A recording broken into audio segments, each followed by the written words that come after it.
When I saw the news of our Prime Minister standing in front of a lake outside Montreal to announce that his government would be banning certain single-use plastics, such as straws and cutlery, I thought that, at last, his fishing around for a solid, defensible, useful initiative had finally caught something. As soon as he started answering questions regarding details, this thought was dashed. We have recently switched to drinking water bottles out of water out of when we have water bottles out of a plastic, away from plastic towards paper, like drink box water bottles sort of things. Clearly he had not thought this through. His proposal came up short on details as to how it would be put in practice, and he wasn't prepared for a completely reasonable, foreseeable question.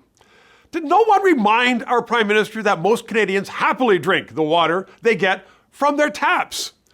But he did accomplish the goal of focusing attention upon the failure of recycling in most of our municipalities.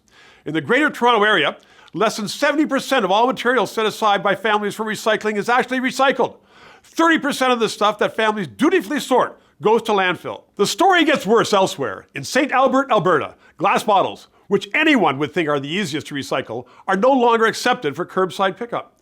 In Saskatoon, Saskatchewan, plastic piles up at the recycle plant. No one will buy it.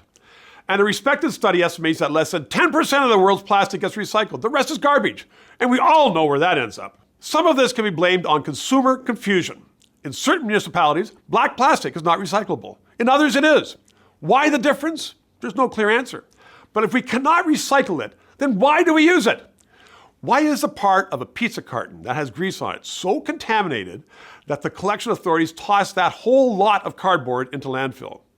Well, one part of the answer is that the market for recycled paper, glass, and plastic is so saturated that only the purest materials will now be reused. And we know that we can no longer pawn this stuff onto the Philippines. There'll be a war over that one. So the Prime Minister may be onto something. Our recycling programs are largely an underperforming, well-intentioned shell game. So we need a different approach. And that may be as simple as not using the polluting materials, like plastic straws and containers, in the first place. We need to focus our attention, and that of our elected officials, upon cleaning up this mess. The ultimate irony might be that the single most useful initiative of the Trudeau government in its dying months, scored at an inept presser, will be to clean up our lakes and rivers, not through complex taxes, but a simple ban scheduled to take effect years from now. Whoever said politics was predictable?